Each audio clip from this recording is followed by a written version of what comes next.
Bismillahirrahmanirrahim. Dear students, today, inshallah, we are going to talk about mechanisms and pharmacological actions of muscarinic and nicotinic agonists. Previously, we talked about the direct acting and indirect acting parasympathomimetics. Today, we're going to get into more details about the direct acting parasympathomimetics, which are the agents that directly activate muscarinic and nicotinic receptors. Okay. The laws, the students should be able to understand the mechanisms and pharmacological actions of muscarinic as well as the nicotinic agonists. So the first drug we should talk about is the parent drug for all the parasympathetic nervous system, which is acetylcholine. We talked before about it in details, but today we are going to talk about its effects on the parasympathetic nervous system, autonomic nervous system generally, and CNS. As you know, it activates both muscarinic and nicotinic receptors. Actually, these receptors, the names of these receptors have been named cholinergic receptors because they respond to their ligand, which is acetylcholine. So acetylcholine functions both in the central nervous system and peripheral nervous system, okay, as a neuromodulator and at autonomic and somatic sites. Okay, so both in the somatic nervous system and in the autonomic nervous system. Here is the structure of nicotine. I'm not expecting you to memorize all of these carbon, oxygen, double bond, whatever. No, I'd like to focus on this group here, this amine group. Okay, this is tertiary or quaternary amine. It's quaternary. Just count how many bonds are around the nitrogen atom. 1, 2, 3, 4. If there are 4, it is quaternary. There is extra because nitrogen, if there is only 3, there will be no charge. Okay. Okay, doctor, this is not a chemistry class, it's pharmacology, right? Yes, I know, but please pay attention to that part. It's very important from the pharmacological point of view. If the drug have this charge, it is lipophobic. It's insoluble in lipids. Okay, so if it's insoluble in lipids or it's lipophobic, if it's lipophobic, means that it does not cross any lipid membranes, right? So, for example, blood-brain barrier cannot cross the blood-brain barrier, conjunctival membrane, right? Placenta, any cell membrane, right? The cell membrane is lipid cell membrane. So this is very important. However, if it is tertiary, this will help. I cannot say for sure because we need other things. Will help the drug to pass through the blood-brain barrier, conjunctival membranes, and so forth. Okay, in the CNS and in the CNS acetylcholine and its neurons form what's called the cholinergic system, which tend to have excitatory actions. Okay. However, acetylcholine, if it's injected intravenously, what happens? Number one, it will not pass the blood-brain barrier, right? Okay, because why, doctor? Again, okay, just remember this group here, the quaternary ammonium group, right? So this makes the compound charged. Charged means no central effects. Okay. However, if you inject it into the brain directly, it will cause stimulation followed by depression. Okay, in the peripheral nervous system, when you talk about peripheral nervous system, if you remember this division, so I'm talking about the autonomic nervous system and the somatic nervous system. Okay, somatic, when we talk about skeletal muscles, so and the voluntary part of the nervous system. So it activates the skeletal muscle, somatic, right, and is a major neurotransmitter in the autonomic nervous system. Of course, we know that activates again both muscarinic and nicotinic receptors. Many students get confused when you say acetylcholine activates muscarinics only, or muscarinic receptors only, or nicotinic receptors only. It's both. It's very easy question. Okay. However, it's rarely used clinically because so many issues. Number one, if you use it orally, it's going to be digested in the GIT. If you use it intravenously or whatever, okay. If you remember, we have these two enzymes, the cholinesterase and pseudocholinesterase or butyrylcholinesterase. Butyrylcholinesterase or pseudocholinesterase will hydrolyze acetylcholine in the blood mainly, and cholinesterase enzyme will hydrolyze acetylcholine in the nerve terminals. So anyway, it's going to be hydrolyzed anyway. So you cannot use acetylcholine itself as a drug.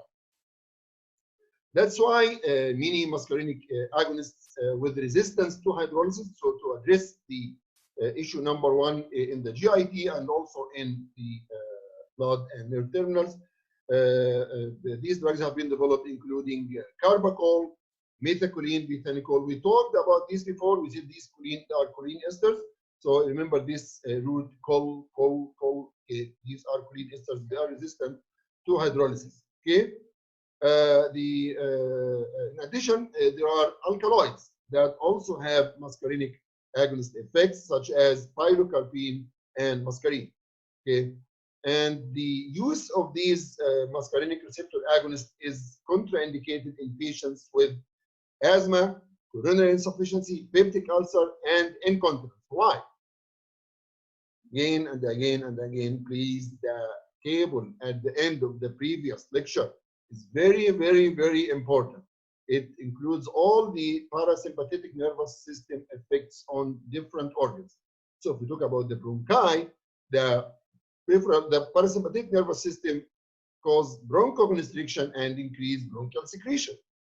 Coronary insufficiency, it causes mild narrowing or constriction of the coronary blood vessels. On the level of peptic ulcer, if you remember, on the GIT, we say it enhance the peristaltic movement and increase the gastric secretion, so it's contraindicated in peptic ulcer. And urinary incontinence, again, activation of the wall or stimulation of the walls and relaxation of sphincters will worsen the urinary incontinence. Okay. So let us now we talked about the parent drug, the acetylcholine, that activates both muscarinic and nicotinic receptors. Okay, let us talk globally about muscarinic agonists. Okay, number one, of course, acetylcholine activates both muscarinic and nicotinic. Carbachol also. We have the remaining drug, methacholine, muscarine, pilocarpine, oxytolmorine, all are selective muscarinic agonists, and most of them are resistant to hydrolysis by acetylcholinesterase, except methacholine and acetylcholine. Okay. Methanicol could be used for bladder hypotonia. Okay, because again it stimulates the bladder wall and relax the sphincter. Okay, and GIT activates the GIT wall, the peristaltic movement, and relax the sphincter. Okay. One thing to note here, very important thing here, look at these groups here. Again, I'm not talking chemistry or whatever. Here I'm pharmacologist. I remember, don't worry. So it's again just to pay attention to the nitrogen atom. How many groups are around the nitrogen atom? 1, 2, 3, 4. 1, 2, 3, 4. So these these amino groups are called quaternary ammonium groups. Quaternary ammonium, they have positive charge.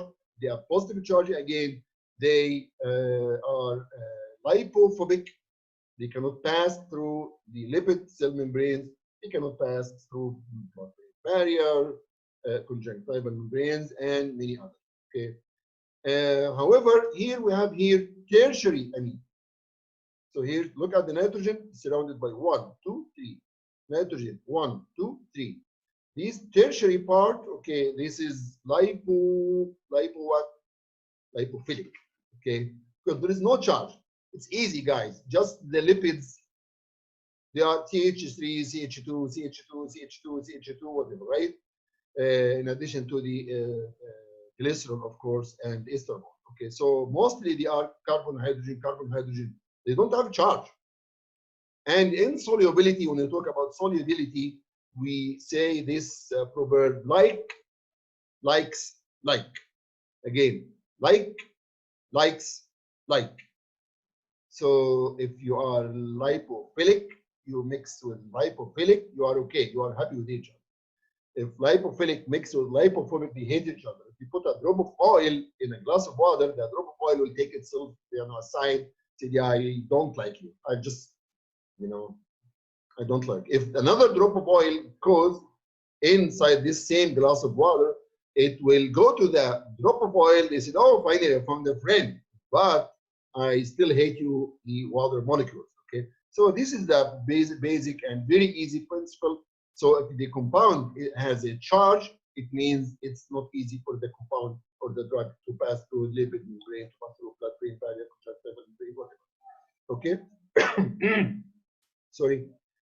Okay, I think these are the most important parts here. Okay, so now there are only two drugs we're going to talk about. It's just betanicol. We just only talk about the use, and it's muscarinic, selective muscarinic agonist. We need to talk about the most important drug among these two is the pilocarpine, because main use is in glaucoma. So again, stimulate muscarinic receptors with an effect on nicotinic receptors. Again, look at the structure. Again, it is tertiary, so it can pass through cell membranes and through, through lipid membrane, generally speaking, blood-brain barrier and conjunctival membrane. It's not hydrolyzed by cholesterol, as we mentioned, just in a minute, for a long duration of action. Okay, it's most commonly used then betanicol to induce salivation.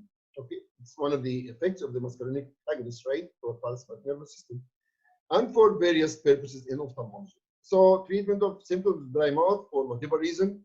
The most important one is treatment of primary open-angle glaucoma. So glaucoma, generally speaking, is a disease of the eye, okay, due to the increased intraocular pressure, which can eventually damage the optic nerve and can cause blindness. Okay. So before we talk about that, why, from where comes this intraocular pressure? The eye has to be a little bit distended, right? So for the eye to be distended, there's this liquid called aqueous humor. Aqueous humor supplies these avascular tissues such as uvea, lens, okay, with nutrients and takes away waste products. It's kind of acting like completing the action of the blood. Okay, it's secreted by the ciliary body, then moves around the iris, constrictor pupillary muscle, dilator pupillary muscle, until it goes, the drainage of this aqueous humor will go through the canal of Schlemm. Okay, so this is the normal pathway. If you move the iris, okay, this way, okay, I mean, laterally, this will impede the passage of the aqueous humor. Okay, which muscle does that? Look at here, it's easy here. Dilator pupillary muscle will relax the iris, so it will go this way. Okay, if it relaxed, go this way, so it will impede the passage of aqueous humor. So it will increase the activation of the dilator pupillary muscle by what? By the sympathetic nervous system will relax the or will move relax the iris and will move the iris laterally to impede the passage of the canal, the aqueous humor through the canal of Schlemm. However, activation of the constrictor pupillary muscle by what? By parasympathomimetic, yes, or sympathomimetic drugs, will pull the iris this way medially, okay, and then kind of move the iris a little bit out of the way of the passage of the aqueous humor. So aqueous humor is no longer impeded and can pass through the canal of Schlemm easily. So the take-home message of this part, okay, is parasympathomimetics, if they can pass through the conjunctival membrane, they are good treatment for, generally speaking, of course, for glaucoma.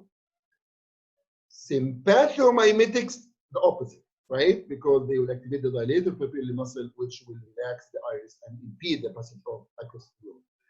However, sympatholytics are important in treatment of glaucoma. That's why you have, for the sympatholytic, you have like triamolol eye drops, and for the parasympathomimetics, you have this is sympatholytic timolol beta blocker, and for the parasympathetic mimetics, the most common one is pilocarpine. I hope this gives you like a good brief about this. Okay, this part. So now we understand why parasympathetic mimetics like pilocarpine, okay, because it can pass through the conjunctival membrane, and it's tertiary. Because it's tertiary, I mean it's effective in treatment of glaucoma as eye drops. I think that's it now for the glaucoma. Okay, so the adverse effect of this is just related to its parasympathomimetic effect. And if you remember from the previous table that have M1, 2, 3, 4, 5 receptors, it's non-selective agonist. Can activate all the M receptors, M1, 2, 3, 4, and 5. So you can expect all the effect of parasympathomimetics like excessive sweating, salivation, bronchospasm because it can cause bronchoconstriction and increase bronchial secretion, bradycardia cause decrease in heart rate, and hypotension cause dilatation of blood vessels. Remember through the nitric oxide pathway. Remember, good. And it can enhance the peristaltic movement and cause the relaxation of sphincters, can cause nausea and diarrhea, and it can cause meiosis. So now for the nicotinic agonists. Nicotinic agonists. Nicotine is the most commonly encountered nicotinic agonist. Why? Why? Yes, because it is the major component and the most important component in cigarette. Okay, this is nicotine. Okay, it's tertiary amine. Yes, tertiary amine, nitrogen, and surrounded by 1, 2, 3.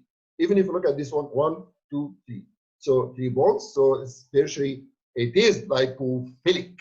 It's soluble in lipids. Okay. It's sufficiently soluble to be absorbed even across the skin. So if you are sitting next to someone who is smoking, you can not only inhale the tobacco smoke, but also you can this nicotine could be absorbed through your skin. It's responsible for the addicting properties of the tobacco smoking. It has greater, even though it's nicotinic agonist, we can expect it's nicotinic agonist. It should activate both, right? Nicotinic receptors and nicotinic NN and NM receptors, NN in the ganglia and NM in the skeletal muscle. But for structure, it's more selective for the NN receptors being the ganglia.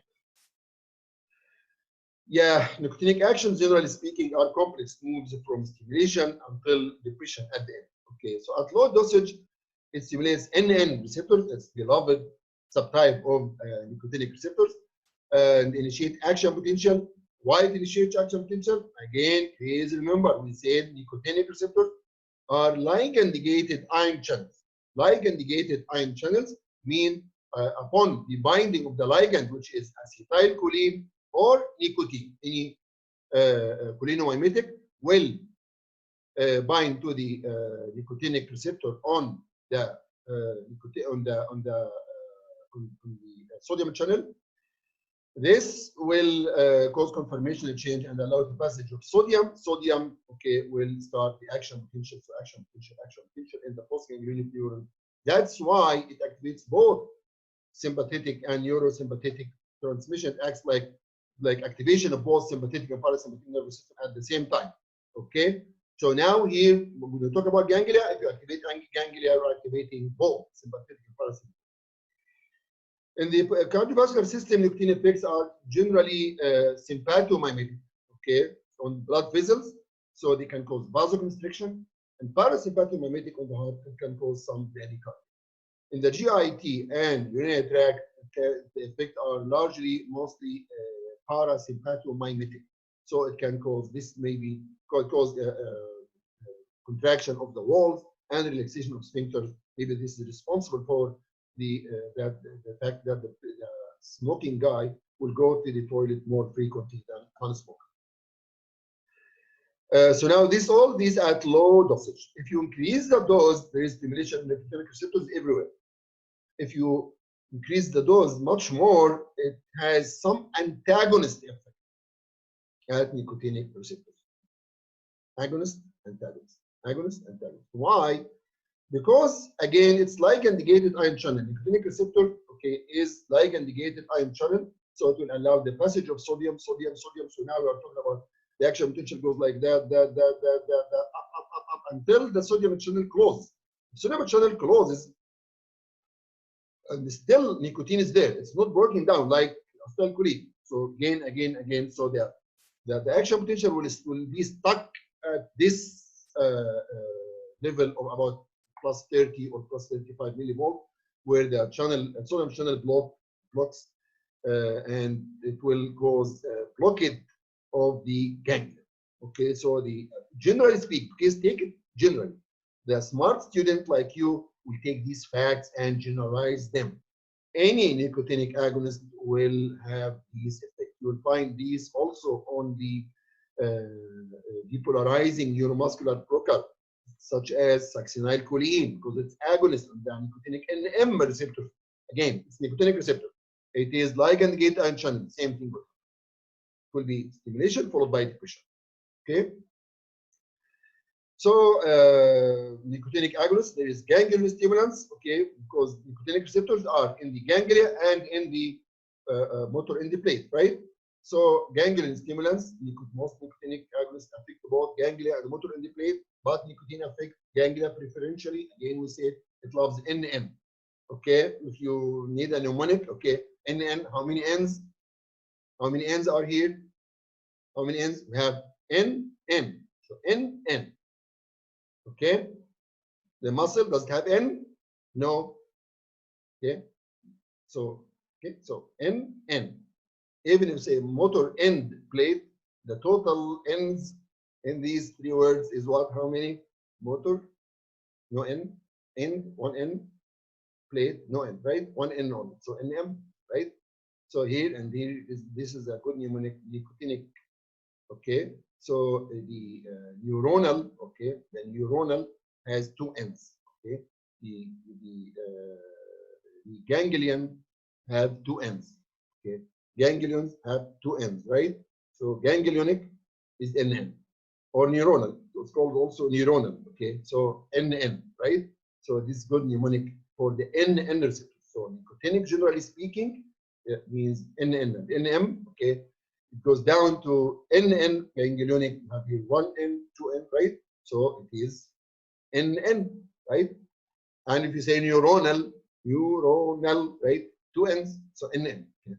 And motor end plate, there is the M here, okay? And N, NM.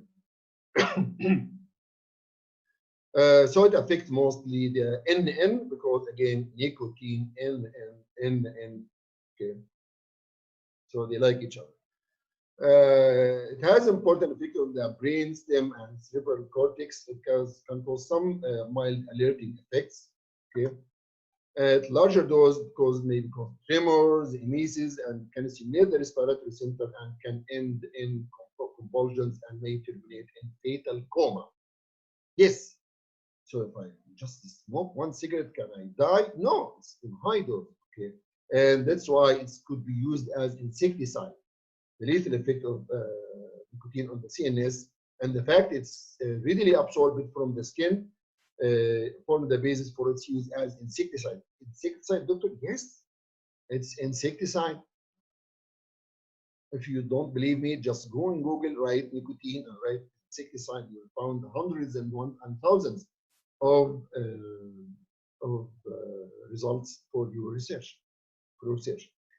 So they are not, generally speaking, ganglion stimulants. They are not used clinically, but only as experimental tools, because I can affect everything: parasympathetic nervous system, sympathetic nervous system. When you use drugs, we need to use selective drugs, selective just for sympathetic, like alpha 1, alpha 2, beta 1, beta 2, whatever, or parasympathetic M1, M2, M3, M4, or NM. Now we are activating everything, so you can expect a huge and the worst ever side effect profile. So they are not used clinically, generally speaking. And just this, we end up with these some images I downloaded for you to just, if you don't believe me that nicotine is used as insecticide, here are some of these images that prove to you that it's used as insecticide. That's it for now, and inshallah, see you next, inshallah, maybe next week in our next lecture. and please enjoy and say Assalamu alaikum wa rahmatullahi wa barakatuh. Assalamu alaikum. See you. Assalamu alaikum.